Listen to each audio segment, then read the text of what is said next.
Pada video kali ini kita akan membahas soal KSN Fisika SMA dengan topik gerak osilasi. Untuk kasus yang akan kita bahas adalah kasus gerak dari suatu pegas yang dihubungkan dengan suatu roda. Nah, dalam soal ini nanti kita akan mencari frekuensi osilasinya dengan menggunakan beberapa metode, antara lain metode gaya dan torsi, kemudian metode energi, dan metode Lagrange. Dari 3 metode tersebut, nanti silakan teman-teman tentukan atau pilih kira-kira metode mana yang paling efektif dan paling sesuai dengan karakteristik dari soal ini sehingga bisa kita selesaikan soalnya dengan lebih cepat dan lebih mudah. Oke, sekarang kita lihat soal lengkapnya.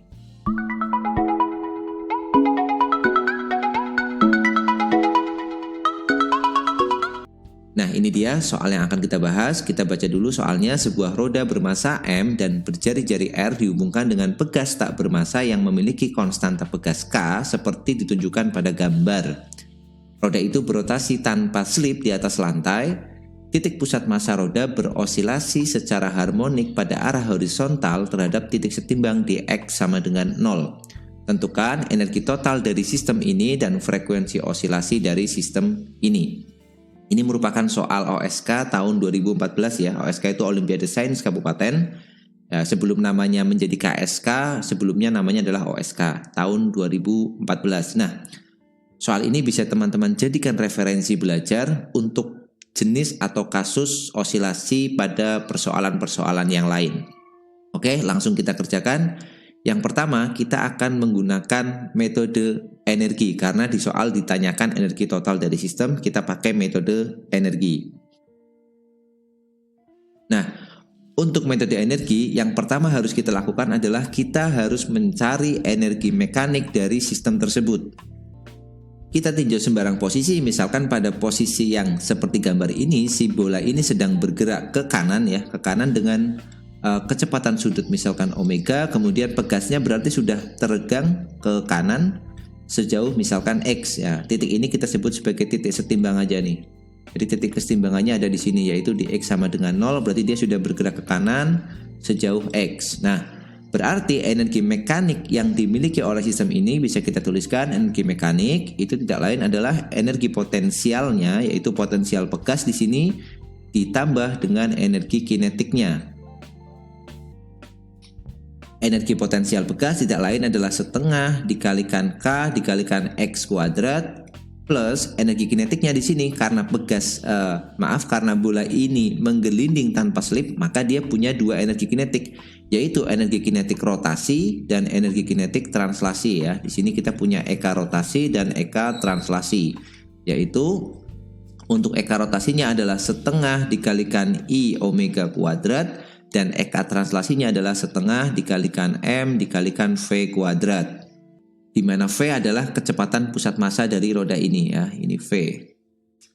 Kemudian kita gantikan nilai I-nya. Nah, ini kan roda ya. Roda itu bisa kita anggap sebagai cincin yang tipis ya. Roda itu bisa kita asumsikan sebagai cincin tipis, maka dia punya momen inersia adalah mr kuadrat ya. Berarti bisa kita gantikan ini setengah kx kuadrat plus setengah I-nya kita ganti dengan mr kuadrat. Kemudian omeganya karena roda ini menggelinding tanpa slip maka harus dipenuhi syarat bahwa omeganya adalah V per R ya. Atau V-nya sama dengan omega R. Berarti omeganya bisa kita tulis V kuadrat per R kuadrat plus setengah mv kuadrat. Nah, ini M-nya boleh kita coret di sini. M-nya nggak boleh dicoret ya. Yang dicoret R-nya saja di sini, R-nya dicoret, maka M-nya masih. Oke, kita hapus dulu. Nah, seperti ini. Kemudian kita bisa jumlahkan yang komponen energi kinetiknya, berarti kita punya setengah kx kuadrat plus yang energi kinetiknya adalah setengah mv kuadrat plus setengah mv kuadrat. Jadinya tinggal mv kuadrat. Nah, ini adalah energi mekanik yang dimiliki oleh sistem tersebut. Nah, kita sudah jawab opsi yang A ya. Pertanyaan yang A sudah kita kerjakan. Sekarang kita akan menjawab pertanyaan yang B. Kita akan mencari frekuensi osilasinya dengan menggunakan metode yang pertama yaitu metode energi. Nah, karena energi mekanik pada sistem ini kekal, maka kita bisa menggunakan bahwa turunan dari energi mekanik terhadap waktu itu sama dengan 0 ya, karena energi mekaniknya conserve atau kekal. Nah, kita menggunakan konsep ini. Jadi d dt dari energi mekanik ini sama dengan 0, atau kita tuliskan d dt dari setengah kx kuadrat plus mv kuadrat sama dengan 0. Nah, kita turunkan setengah kx kuadrat, kita turunkan terhadap T kan, berarti setengah K itu konstan, kita keluarkan setengah K, kemudian X kuadrat kita turunkan ya. X itu fungsi T, maka cara menurunkannya ingat menggunakan chain rule atau dalih rantai. Kita turunkan dulu pangkatnya jadi 2, kemudian X dikali dengan turunannya X ya, karena X itu berfungsi terhadap T ya, semakin lama X-nya kan semakin panjang ya, atau semakin pendek, artinya X berubah terhadap waktu, maka kita turunkan dx dt di sini. Nah, jadi setelah turun pangkat, kita turunkan dulu fungsi, kita turunkan lagi fungsi X-nya. Kemudian plus M-nya tetap, kita turunkan V. V juga berfungsi terhadap waktu, maka dengan cara yang sama kita turunkan dulu pangkatnya 2, kemudian V-nya pangkat 1, dikalikan turunan V terhadap waktu, yaitu dV dt. Nah, seperti ini, sama dengan 0. Oke, tinggal kita rapikan nih, duanya boleh kita coret.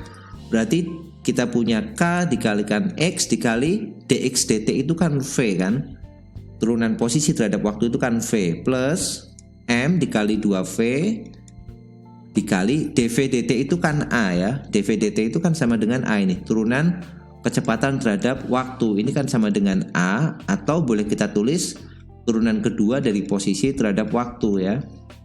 Nah, jadi d2x dt kuadrat, maka kita bisa ganti ini jadi d2x dt kuadrat sama dengan 0 ya. Kemudian karena ruas kanan 0 dan semua suku yang ruas kiri mengandung V, boleh kita bagi semua dengan V, maka V-nya akan habis. Kemudian kita bisa rapikan bentuknya menjadi, kita bagi semua dengan 2M. Nah, maka ini akan menjadi d2x dt kuadrat ya, kita bagi semua dengan 2M plus K per 2M X sama dengan 0. Nah, perhatikan bentuk persamaan terakhir yang kita dapatkan ya, persamaan diferensial order 2 ini merupakan bentuk umum dari persamaan osilasi. Nah, persamaan osilasi seperti ini.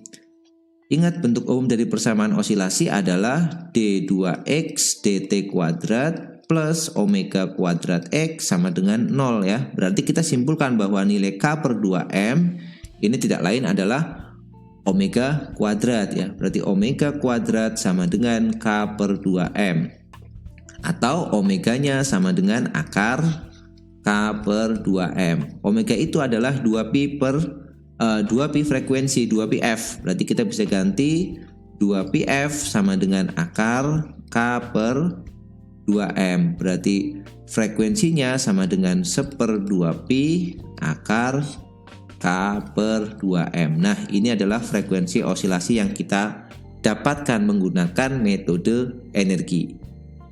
Oke, sekarang kita akan coba menggunakan metode lain, yaitu metode gaya dan torsi. Nah, sama soalnya ya, kita akan menyelesaikan frekuensinya dengan menggunakan metode gaya dan torsi.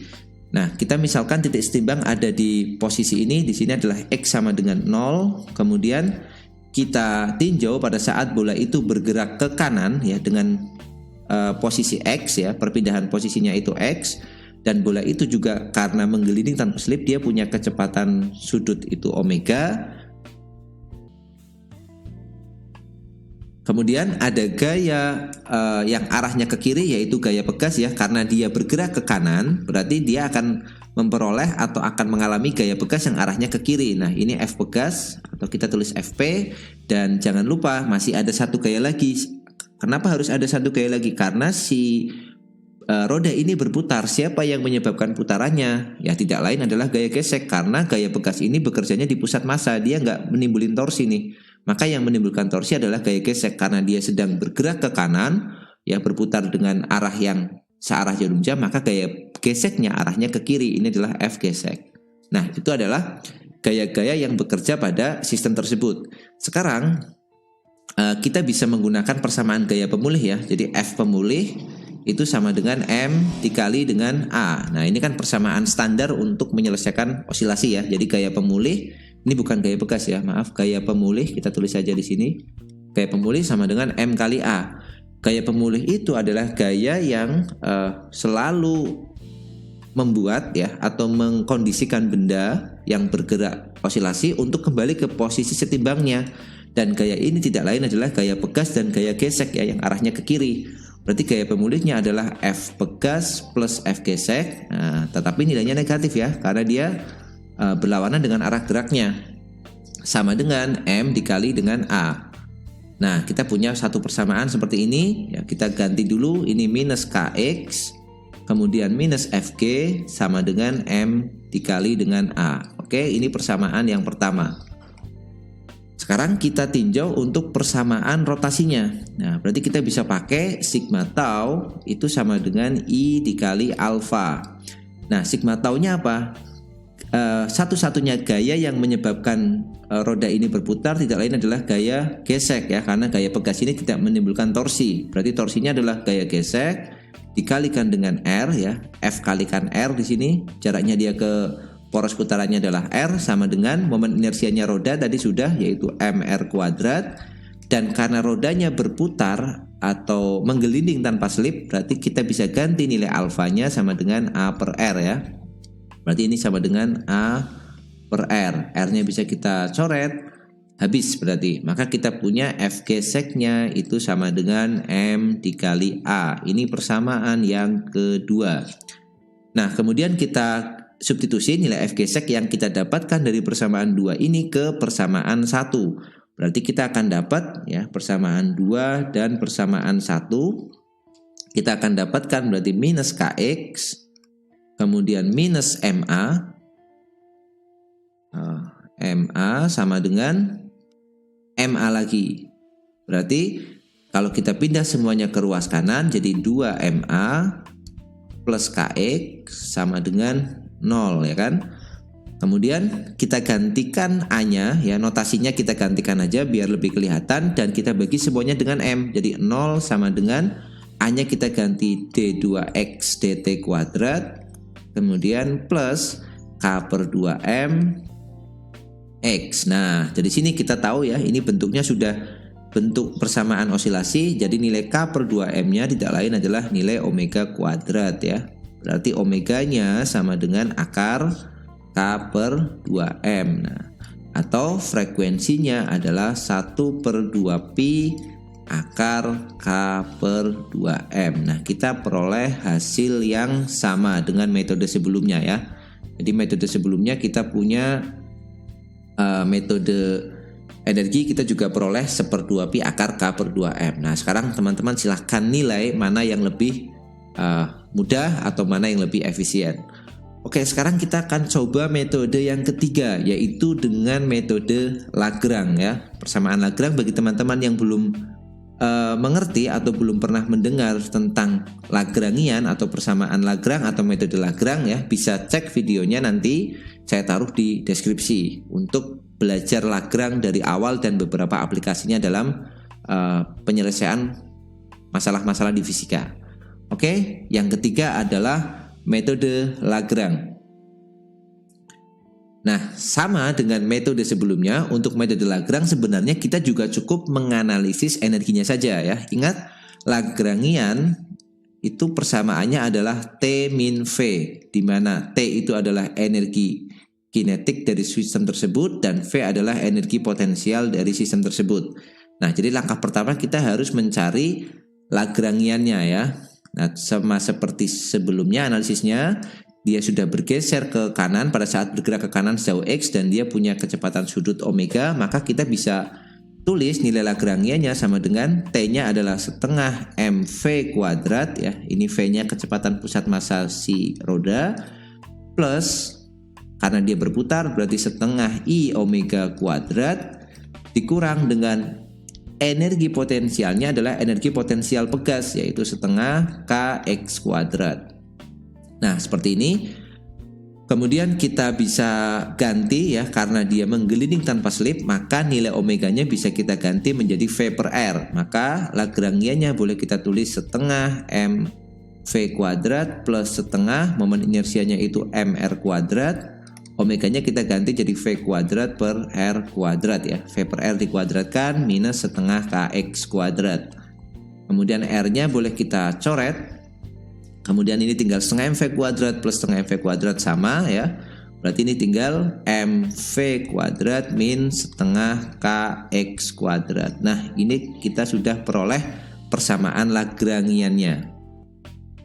Nah, selanjutnya kita tinggal memasukkan persamaan Lagrangian ini ke persamaan Euler-Lagrange ya. Persamaan berikutnya adalah d dt dari dl.